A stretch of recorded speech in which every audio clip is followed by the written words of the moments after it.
Hello world of YouTube and welcome to the listening log update for February of 2019. Now if you missed January's listening log update or you would like to check out the listening log itself, it is linked in the description. Before we get into the 10 records that I'm going to talk about this month, I want to give a special thank you to Hannah from Infinity on Hannah for helping contribute to the aesthetic rollout I'm trying to achieve with the channel this year. She made the banner. I commissioned her to make the banner that you see for the channel and on my Twitter. It is a really nice thing that really fits the style I'm going for. She's also helped a little bit with some of the live stream assets that I'm going to be using when I start streaming, and I just want to give her a big thank you. She's a friend of the channel. She's a friend of mine, and I think she makes good work. And I would like to say, if you would like to get your own personal assets, you know, whether it be a channel banner, thumbnails, what have you, hit her up on Twitter. You know, she's really good with her prices, and she does good work. She does quality work at a good price, and that's really what's important. You know what I mean? With that out of the way, let's dive into these 10 records. I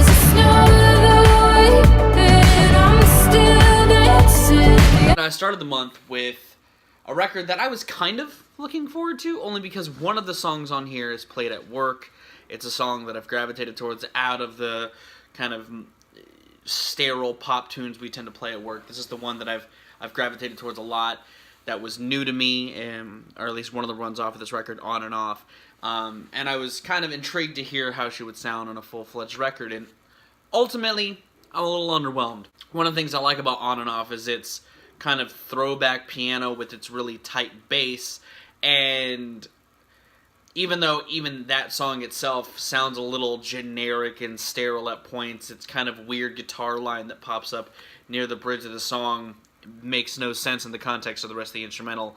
And her voice has this very Diet Florence sound to it. I was hoping the record would be more of the parts I liked about that song, and it ultimately is not. A handful of tracks on here that I even enjoy, like The Knife in Alaska, and even Retrograde, just feel like more sterile versions of sounds that I like within the indie sphere from artists like Florence Welch and her band, you know. It almost reminds me of when Blue Eyed Soul was becoming a big thing in the late 2000s. You know, and channels like VH1 were pushing artists like Joss Stone. This reminds me of like an indie synth pop version of that. While some of the grooves are fine and some of the instrumental textures are really nice, a majority of it is very uninteresting to listen to for extended periods of time.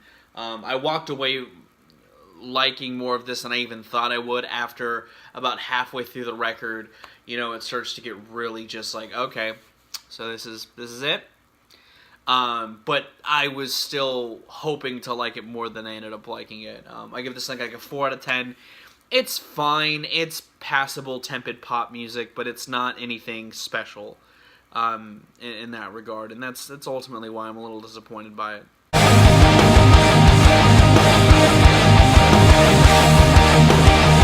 And the next album I listened to was a request by Random Rock and Real Wrestling Reviews. It is the newest record from post-metal outing Astronoid. And I never heard of these guys before. I was not aware that they were a part of the scene. And, you know, it's good. I really like it. I don't think I like it as much as some of my contemporaries do, or some of the people within the scene, but I do like a lot of the components that are here, and I like the twist they bring on the post-metal scene. You know, the biggest act to stem from the post-metal scene nowadays really is Death Heaven, and this doesn't sound anything like that, which I really enjoy. It reminds me more of the post-metal shit that, like, Chino Moreno gets into, but where I like a lot of Chino's post-metal projects, the follies kind of come to the forefront with a band like Astronoid. Partially the vocals. I don't hate their vocalist, but I feel like if the rest of the band wasn't as tight as they are, the vocal shortcomings would be a lot more prominent to me. He's a capable singer. He's good at melding with the sound, personally, just aesthetically, I'm not too keen on his voice. I don't think it's terrible. It's listenable, you know, and it doesn't ruin my experience for me. But I will say, one of the core components that really saves a lot of this record for me is the drummer. I fucking love this drummer. He brings a level of intensity you don't expect with how these guitars are textured and how the vocalist sounds. You know, tracks like I Wish I Was There While the Sun Set, that drum line is so fucking intense, and it fits the metal side of the genre, but with these dreary shoegazy guitars that are on a majority of this, and the fact that they don't get really too energetic, the drummer, you know, if he were going any harder, he almost wouldn't fit, but he melds really well with these textures and brings the band into a more dynamic range because of it. Other highlights on the record to me are Lost and Breathe. Other really, really good cuts on the record. Ultimately, I do like this thing a lot, and I will say that it's if you like the post-metal scene and you want to hear something a little more in line with, like, Palms, you would probably enjoy Astronoid a lot. I personally, I like it, but I'm not loving it, like I said, as much as my contemporaries. I give this like a 7 out of 10. Really, really solid record. And they're a band I'll probably be listening for in the future just to see where they evolve, if they do evolve, because I see a lot of potential here. I just feel like they should add more dynamics, whether vocally or guitar-wise, to really help enhance some of the more dynamic aspects of the band, to bring them into like another realm. But maybe that's not their MO. Maybe it's just an aesthetic part of the scene that just doesn't jive with me personally.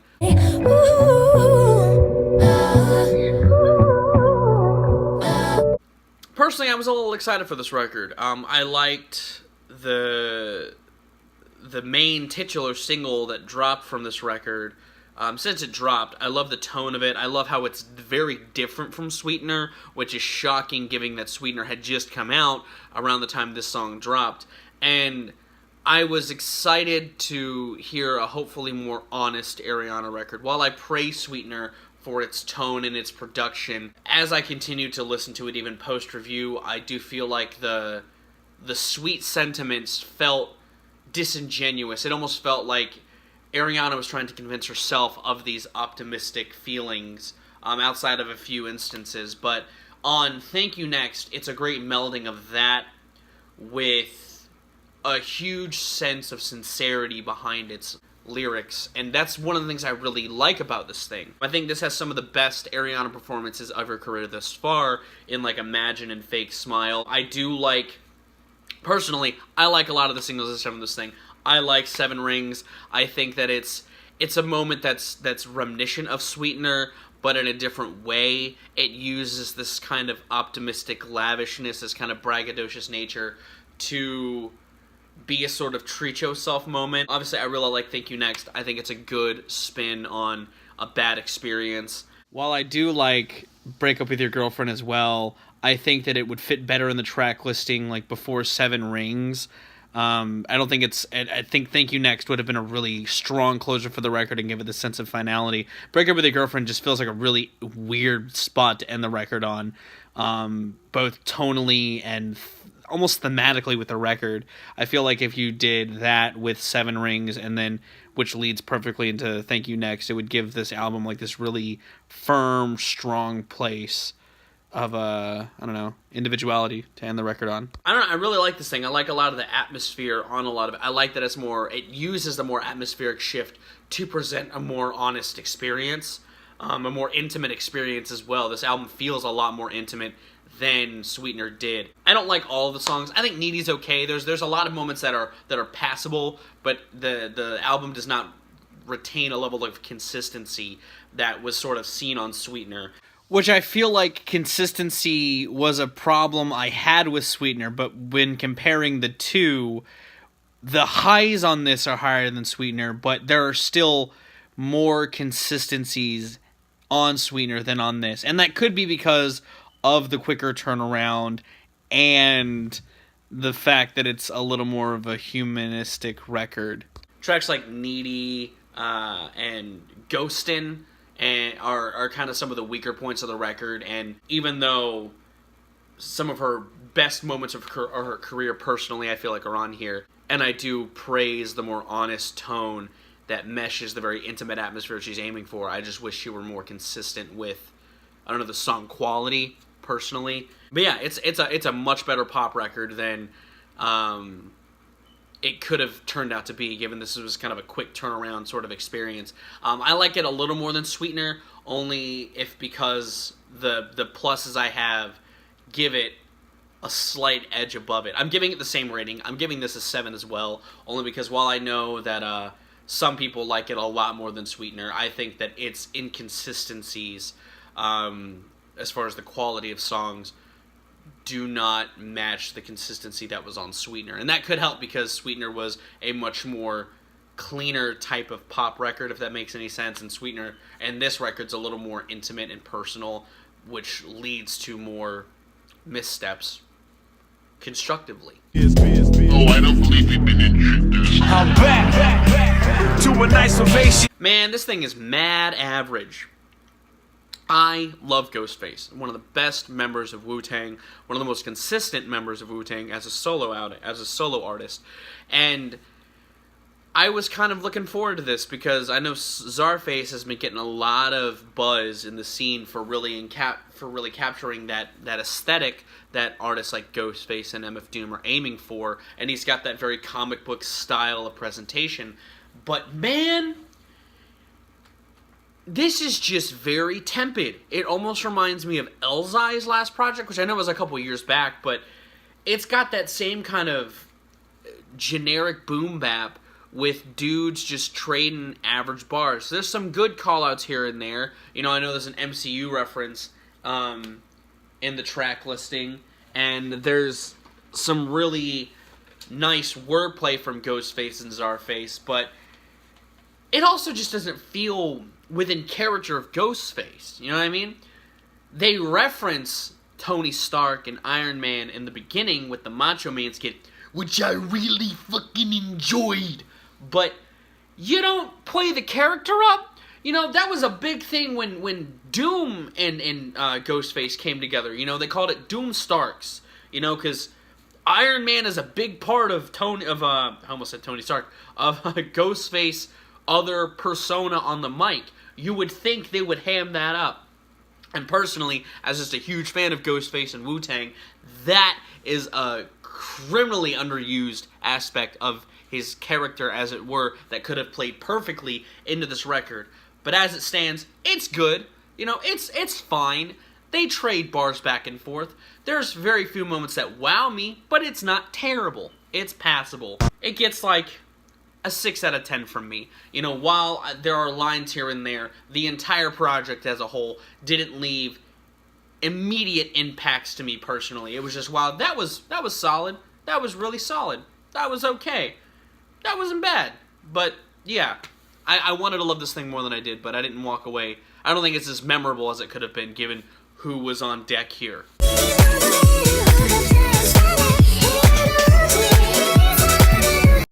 I checked this out because it was a record that I had seen one of my friends on Your Music review, and their review gave it some pretty glowing praise, and I was like, well, I'll check this out.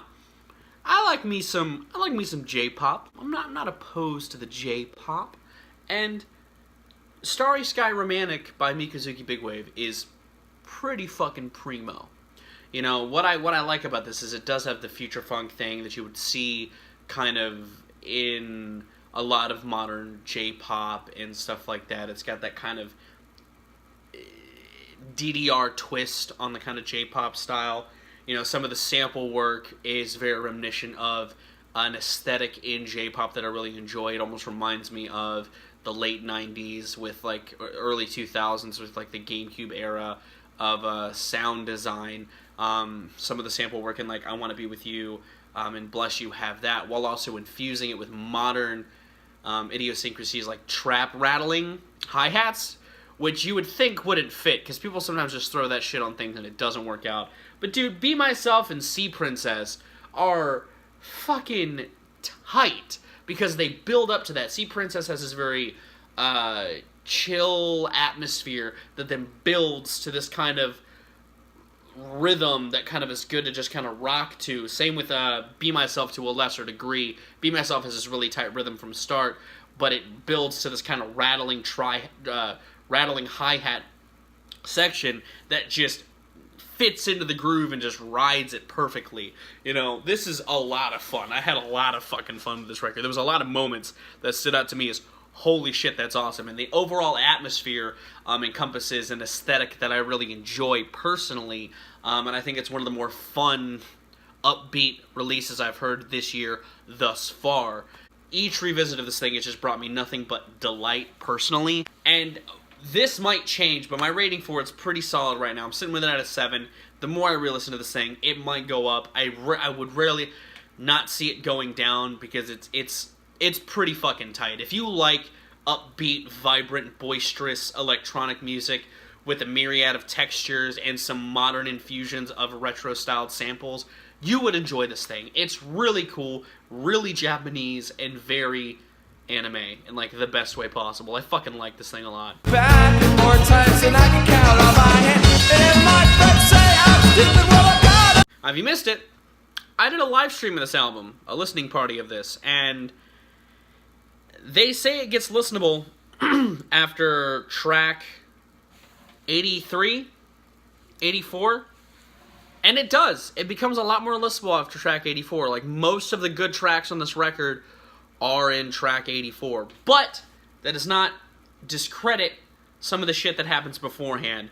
Whether it's genuinely good songs like Kevin, or Good Family Values, or My Bike is Better Than Naz, or the shitposty stuff like My Bike, Chunky Puffs, or My Cookies. There's a lot here to enjoy, and even though it's 4 hours long, I don't recommend listening to all 4 hours, but it's an experience, man. It's a really fun experience, and it's one that I'm glad I got to share with you guys. If you, like I said, if you missed the live streams, the VODs are linked in the description. It was a good experience. It was a fun time, and I said in the stream I'd break down my top 10 favorite songs, so I'm gonna do it right now. In no particular order, because I like this album a lot, but not enough to rank them. Dork, it's a fun interlude with some really nice guitar playing. Kevin, it was one of the first really genuinely, sincerely written songs, and it's a fucking bop. Birdie Dorky, because I love a good stupid Weezer cover. Fucking Hate My Friends, because it feels like a touching tribute to a show that I genuinely love. My Bike is Better Than Naz, because out of all of the super, super long songs, outside of the closer, it is a really fun piece of experimental music. Stuck in Purgatory, because it was a nice little interlude that was really atmospheric. Good Family Values, because it opens the album well with a really big dose of shitposting on top of some genuinely good musicianship. Summertime with Naz, because again, it's another really, really charming song that they then drive into the ground with 3 different renditions of it. Kevin Moves Out of Peach Creek, because it presents this actual genuinely good story or song for Kevin, the character, about leaving Peach Creek for some absurd-ass reasons. And then My Bike, because it's ultimately the culmination of what this album is really about. While I like this record, it's too fucking long. 6 out of 10.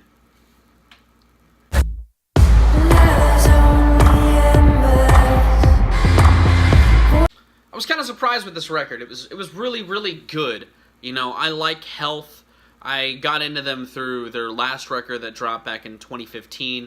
One of my best buds, Austin, really likes this band, and he kind of got me into them. And while I liked their very isolated aesthetic that was all over their last record, it's here in doses. But what I really like about this record is that it doubles down on an electro-industrial vibe, a la groups like KMFDM, with tracks like Black Static and Strange Days 1999 really being the pinnacle of that aesthetic, and they meld it really well with a very isolated atmospheric feeling on tracks like Godbotherer. I think they really keep the atmosphere alive and flourished on tracks like NC-17 and the title track Slaves of Fear. And I say alive and flourished, but I mean like cold and icy. Like the aesthetic they had on their previous record is represented well as well. They just meld it with and up the amount of more driving electronic, electro-industrial passages that keep me engaged, keep me enthralled, keep me wanting to come back for more.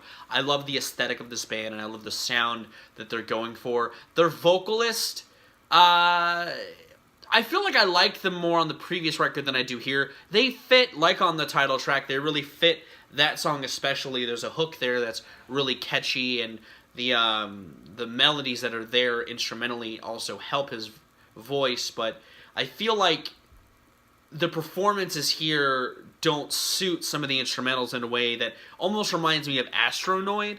Like, I like the aesthetic of Astronoid, but I feel like the vocalist kind of holds it back. I feel like if they would have done more to enhance matched the tone of the instrumentals or gave them dynamics that suited the vocalists well, they would make the record a better experience. But it doesn't detract too much. It's still a great experience. Really, a lot of this is see my review for Astronoid, but swap out post-metal for electro-industrial and atmospheric electronics, and you basically get the same opinion. Oddly enough, I didn't think I'd get that kind of description to give out in 2 albums in the same year, in the same month, but here we are. I give this like a 7 out of 10 for a lot of the same reasons. I liked Death Magic a lot more, but I still really enjoy this record. Never breaks under pressure. You know, I like this group. I like what they bring together. Les Claypool and Sean Lennon's band, the Lennon Claypool Delirium, brought out one of the better records that came out of 2016. It was like a mid-tier, top 50 record, Monolith of Phobos. And I was expecting a good melding of the character-centric Les Claypool stuff with some of the more socio-political stuff. And it's here, but they really doubled down on the abstract politics on this record, which isn't terrible, but it brings out some interesting lyrics, to say the least, especially on the opener Little Fishes, where I'm not sure the tone they're injecting, but they're speaking on things like internet culture with relationships in the same breath as, like, transsexual, like, the transsexual, like, awakening that's been going on over the last, like, 10 years, and they're speaking about it in the same tone, but I feel like they're taking different stances on it.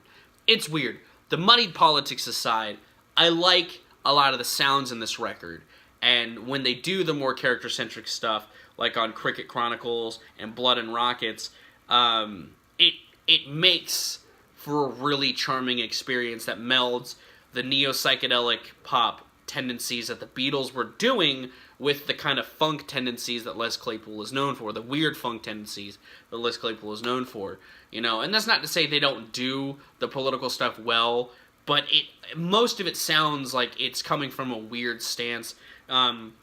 Like Fleas is a similar stance where we are all people just living on the back of a thing like fleas. It's very weird. It's a very hits blunt type of record outside of some of the really direct political stuff they talk about. But I guess if we're talking tonally, it fits the time of the age of the times. It's just a stance. I don't know where they stand. So as far as my own personal beliefs go, I don't know whether to agree with them or disagree with them, you know, because I'm for trans rights, and I don't really have a problem with dating culture and the internet, but I do think it kind of sucks at times. So it's weird that they're putting them in the same tone, singing about them in different ways in the same tone. I don't know. It's weird. The compositions are good. When the lyrics are whimsical, they're great, and I think that I would have liked to have seen more character-centric pieces, but I do like that it's still a tight, funk, psychedelic record. I give it like an 8 out of 10 still. I think it's charming. I think that they're tapping into a market that should be tapped into more, personally. I like the aesthetic of this band, and I don't know, I think, like I said in my Monolith of Phobos review, I like that Les doesn't hog up the space here. You know, it's very balanced as far as like Sean's contributions and Les's contributions, and I think that the 60s psychedelic tinge fits Les's character piece as well. That's why I would like to see more of them personally.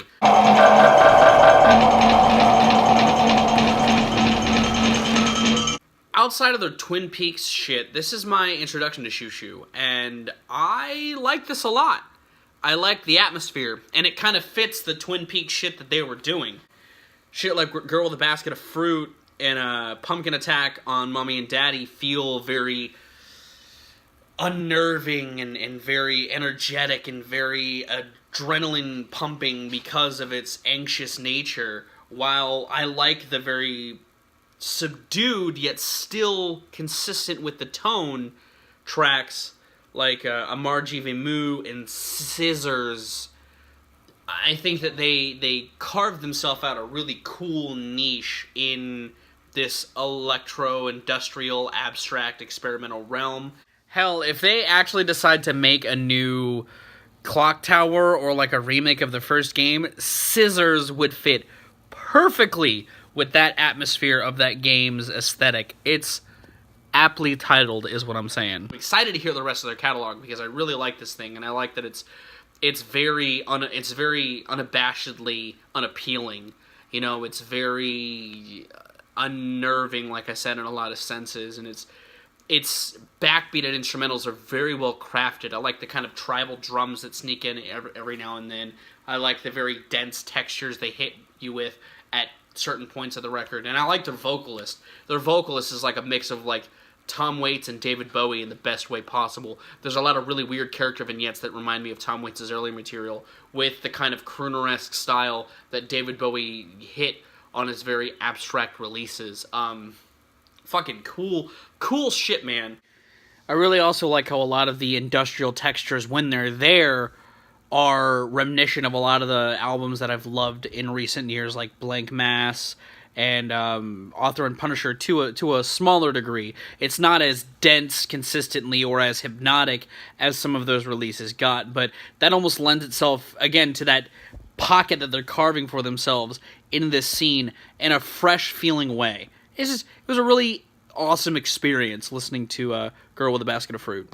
I like this thing a lot. I think that it's a tight little listen as well. Like it does a lot of exploring and venturing out experimentally, but it doesn't lose track of itself. It doesn't get wrapped up in its own ideas. It doesn't have a folly of hubris like some experimental bands do, where they just keep going until they have, you know, they ran out of ideas like 5 minutes ago. Each song is tight, each song is well done, and each song just keeps you coming back for more weird shit.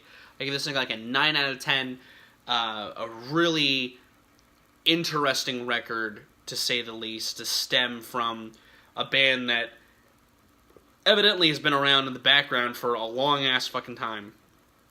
And I'm glad that they, even across this tenure of their career, seem to still be making interesting music and fun music this late in their career. It's a testament to quality, guys. This is some good shit here.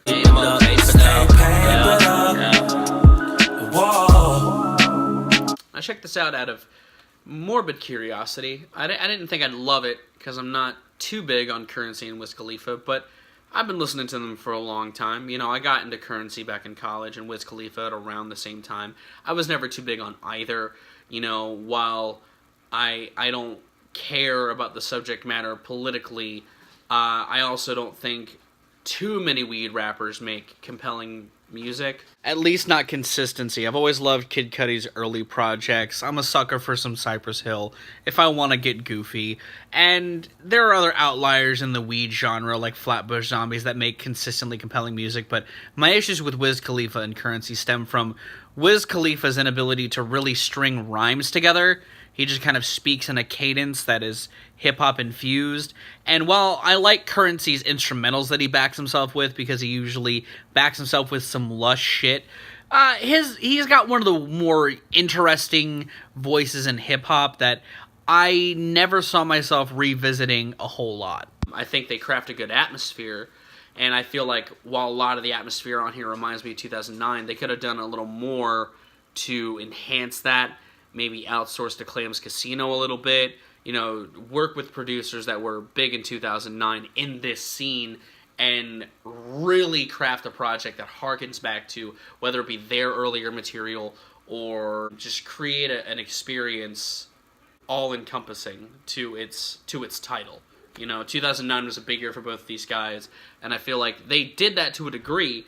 There's pockets of it here, There's pockets of it here, like on Getting Loose and Stone Gentleman, and Ben's Boys and 10-Piece. Like, the first couple tracks on the record do a good job at that, but it isn't an experience that I would say I'm going to keep coming back to, because, you know, Wiz Khalifa still has his follies, as does Currency. You know, I feel like the only time I'd ever revisit this is if I was stoned with friends and they wanted to listen to this.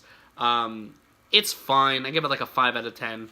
It's not the worst thing in the world. It's kind of harmless in its endeavors, and I kind of give him props for wanting to try to encapsulate an aesthetic and not fully falling flat on their face trying to do so. I would love to take a peek at the timeline where Wiz Khalifa and Currency do actually succeed in completely capturing that pocket mixtape aesthetic that there pops up in pieces here. Because while, again, I would probably never rate this like an 8 out of 10, there's potential. You know, I feel like if they drop some of the modern flows of the jacket points and some of the references to shit like Snapchat and kept the production as nostalgic for that age as it could have been, it would have been at least better than this. And I would have loved to have at least seen a pocket of that. Like a peek into that record, you know what I mean? And that's going to be the month. I didn't mean to kind of breeze through a lot of these, but I've been thinking about these records for a while, and I wanted to kind of get my thoughts out there before I dove into March, because March has a lot of releases coming in it. I have some requests on the docket from people. If you'd like to suggest a record that is out in 2019 that I missed, or is coming out this year that you think I might miss, feel free to request it in the comments below. I'll add it to the listening log in the requested section, which are albums that I try to get to faster than not. I have a listening log aside coming out tomorrow where I'm going to talk about the EPs I've listened to so far this year. And that's about it. Thank you for watching. I'm going to go. I've been Viral Rack. You guys have good days, lives, and situations. And I'll see you another day.